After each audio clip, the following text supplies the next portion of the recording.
Am I the a-hole for not giving my ex-wife half of my daughter's birthday money? My family has always been good about sending gifts and money for birthdays and Christmas. This year was a great year for my daughter. In total, she got about over $1,400 for her birthday, which I put in a joint savings account I set up for my daughter. All in all, I have been depositing her gift money in her account for over 3 years, which just coincides around the time of my divorce. My daughter told ex-wife about her savings account over the weekend. She was so proud of having money. My ex-wife, on the other hand, took the news as me stealing money from her. She is demanding that I give her half of the money in my daughter's savings account. Her logic is that, since we share custody of my daughter, she deserves half of my daughter's gift money. I asked my ex what about the money her side gives my daughter. She told me it is none of my business how much money her family gives her. Go figure. In the account, my kid has over $8,000. All of the money she received from her birthdays, Christmases, and other special occasions. And the ex-wife wants half of that, and I doubt she will put in a savings account for my kid. Now for the top comments. Ex-wife thinks she is entitled to half of your kid's gift money? LMAO. That's a new one. Some people have no shame. Exactly. That money is for your daughter, and you're doing the responsible thing by saving it for her future. Your ex's demand for half doesn't make sense, especially since she isn't offering transparency about the money her side gives. Keep prioritizing your daughter's best interests. Absolutely not the a-hole. Your daughter's gift money is meant for her future, not to be split as if it's a marital asset. It's fantastic you've been saving and investing for her. If anything, your ex should be contributing to the account, not taking from it. Stand your ground on this one. Not the a-hole. It isn't mom's money just like it isn't your money. It's your daughter's money. Tell her the conversation is over and she can take you to court to see what the judge thinks. Also, it is pretty clear that your ex just steals her daughter's gift money from her relatives. So gross. I was thinking the same thing. OP should ask the daughter where is the money that her mom's side gives her and see what the answer is. Next story. Am I the a-hole for not going back to my wife after she threatened to call the cops on me? My wife and I have a 6-month-old, and since she came back from the hospital, she completely changed. Before that, we were the perfect couple. Never once argued, had a happy life. Now her hatred for me was radiated from her every time I was with her. I am not someone who likes to argue, and after tolerating a lot, 2 days ago I snapped. We had a very heated argument that resulted in a screaming match. That's when she threatened to call the cops on me. I was just shell-shocked, and she kept screaming and shouting. When she had enough, she went to another room. I grabbed whatever I could think of and left. I don't want to go to jail. I don't want to go back. I hate my life. I lost everything. She wants me to come back and talk. I am not going back ever. My mother-in-law came to me with my baby and I refused to hold her, because if I knew if I did that, I will want to go back. And then my wife will call the cops on me. My mother-in-law wants me to just talk things out. She is making excuses for my wife. She is saying she never meant what she said. I am staying with my friend. He is supportive of me 100%, but he is saying that I am not being myself. I am a little depressed because of all this, but I am not crazy. Even my mother-in-law acknowledged that my wife did threaten to call the cops on me. There is no coming back from that, is there? Well, you can't just abandon your child. It sounds like your wife might be having some kind of breakdown, like postpartum psychosis or something. If she's begging you to come home, is she willing to see a doctor? Yes, this OP. She needs to see a professional, so that if it is what's happening, she can get the help she needs. This is more common than you might think, and there are lots of good treatment programs out there. If you are worried about being alone with her due to potential threats, do it with your friend or mother-in-law there. Don't give up yet, and certainly don't disappear from your baby's life. Baby's completely innocent in this. Whenever I suggest this when it's a clearly depressed guy, and I suggest the wife tells him to take therapy, I'm always flooded with comments and downvoted, telling me I'm horrible and she doesn't owe him anything. Although I understand your reaction, there is a huge chance your wife is having serious mental problems from the birth. She needs medical help and therapy ASAP. You and your mother-in-law need to take her to hospital and not let her leave until she has been given help.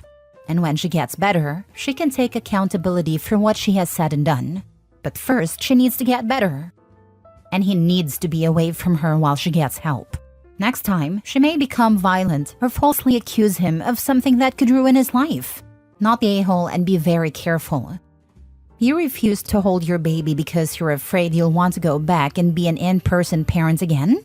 Dude, your wife is clearly having mental issues and needs a serious intervention, but you're failing to grasp that her behavior isn't about you. By staying away, you're only punishing your kid, which is not cool.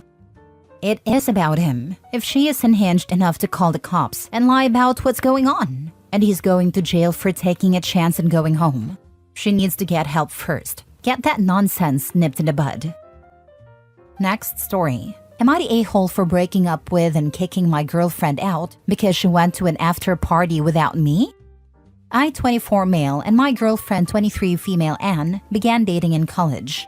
Last week, Anne invited me to her co-worker's Joe party.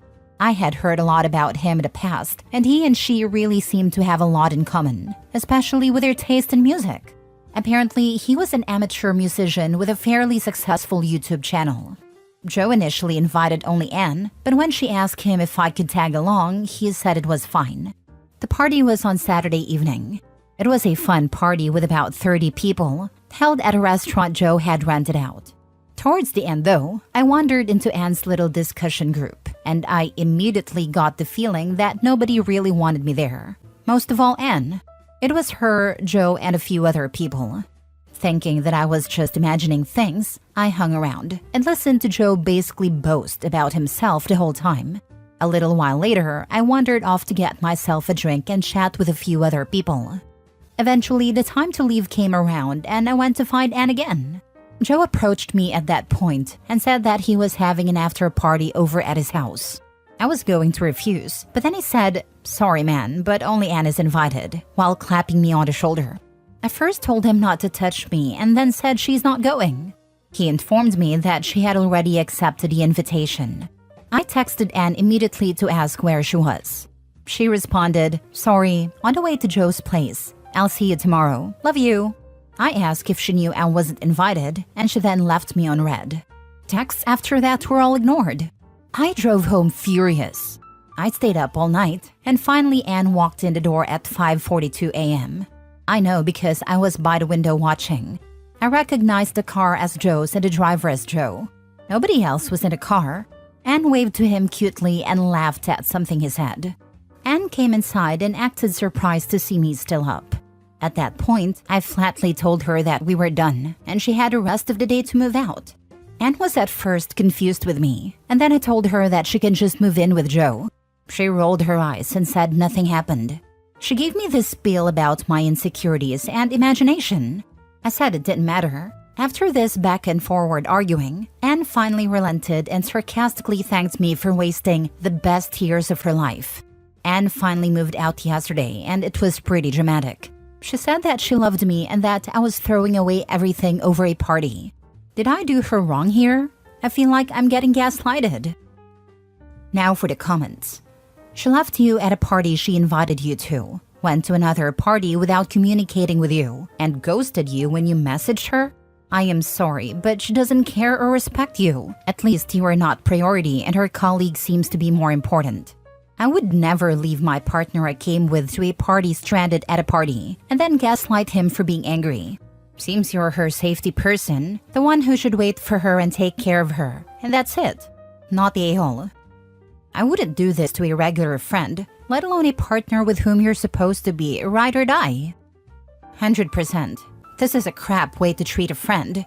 Your partner? Seems the I love yous are shallow.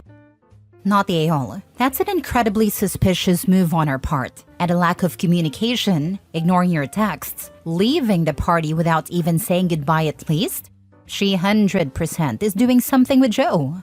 She wouldn't have left abruptly without you and ignore you the entire night if she wasn't. She's trying to play dumb and clearly has no issues disrespecting you. You made a right decision. I'd say I'm 95% sure something happened with Joe at that after party. I have no evidence, but I know my girlfriend. The way she waved him goodbye, the way she laughed when he talked, the way that she was actively listening to him at the party, those are mannerisms she used to have with me. Then there was the thing with Joe's stupid macho power play of putting his hand on my shoulder. It was like he was mocking me because he knew what was going on. Next story. Am I the a-hole for telling my wife she is not worthy of what she's asking for her push present? My wife and I have been together for 5 years. She's pregnant with our first right now. A few days ago, she sends me a TikTok video of a woman over one of those extremist podcasts talking about deserving some kind of a push present. At first, I didn't even know what that meant. But when I looked it up, it's basically a thank you gift to the woman who brought your child in the world. This concept is, and still seems, very strange to me. I understand seeking appreciation from your husband for what women go through during pregnancy and childbirth, but it's the materialistic part that gave me the ick. The woman on the TikTok went on and on about how it's a body for a body, which meant the man would have to get a permanent tattoo on his lower body, give her a house and a car as a gift exclusively to her. I felt that those expectations are very entitled, honestly a little vindictive, envious, permanent tattoo part, and very over the top for my taste. The decision to bring a child in the world is both partners' decision. My wife, in our case, is not forced to be a mom or be pregnant, as she wants to be a parent too. I simply replied to the TikTok with laughing emojis and moved on, thinking it was the end of it, and probably thought she meant to send that TikTok as a satire. Like, oh, look how dumb this woman is, thinking she deserves all that. She was in the other room when I reacted to the video, so she comes to me and tells me that she doesn't expect a tattoo and a house exclusively for her, but she wants me to dip into my personal savings to get her a car exclusively for her. I looked at her, almost shocked, and began laughing. I thought my wife and I had similar views on how extremist people can be, and I was wrong. I thought she was joking, and I pressed her if she was actually serious. She got very annoyed that I thought she was joking and probably imitating the entitled woman on the reel, and she flatly said that she expects a real push present. I said that her gift is the gift of parenthood and a realized outcome of a healthy baby. And materially speaking, I'll probably gift her a Mother's Day card, a day out or some jewelry she wants, total under $700, but nothing more. I said if she really wants an extra car, it'll be our car, not just hers. She pressed more and said how it isn't enough for what she will go through. She kept pushing and asked me if I think she's not worthy enough. I told her she is worthy as my partner and the mother of my child, but she has to be realistic and realize that none of us, individually speaking, is worthy of what she's asking for. That she has to manage her expectations because I don't see why she feels she deserves that. It came out wrong, but I didn't mean to dismiss her as a person. She isn't speaking to me and is crying arguing about it. I heard her criticizing me to her sister on the phone, but under no circumstances would I ever consider gifting her a car. I feel bad she's hurting right now, but I don't feel bad for giving her a reality check. Damn, I was thinking some roses or maybe necklace with baby's birthstone. Both of my push presents were pendants with the kids' birthstones, and I didn't even ask for it, though they are very much cherished. The world is becoming weird with all of these excessive expectations. Social media is doing great things for consumerism. If OP's wife had never seen that video, I guarantee it would never have been thought in her mind. Her method of communication was not ideal either. I'm a mother and a grandmother, and I would have thought it was a joke. For the love of Cheez-Its, I wish people would stay off those stupid freaking TikTok videos. Exactly. So some entitled gold digger on TikTok says you need to have super expensive gifts from your significant other for having a child. That is, by the way, yours too? As OP said, the gift is having a healthy living child to raise in love. Feeling your heart explode with love the first time you see them. That's the gift for Pete's sake. What's wrong with people? Not a-hole. Last story. Would I be the a-hole for being upset at my wife's reason for marrying me? My wife, 31 female, is a very practical person and not really girly. I don't know how to explain it, other than she sees everything as a cost-benefit analysis and doesn't seem to take much of her own preferences into account if she thinks something is objectively better. She is a senior data scientist, so maybe it's why she is good at her job. I love the practicality. It's so nice to have a debate on why we should do something because of X, Y, and Z, not because of feelings. But I asked her a question on Saturday and it's been bugging me since. I asked her why she married me, kind of wanting to hear how much she loves me. She said, "Because you ask." And I said, "Well, what made you say yes?" Then she said, "Because I trust your judgment."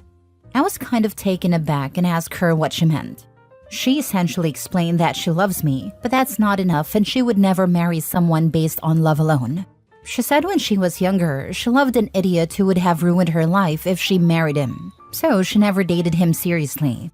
She says love and marriage are not the same things. She said she trusts me to make decisions that would benefit us and our goals. And marriage is like trusting someone with your life and everything you have built.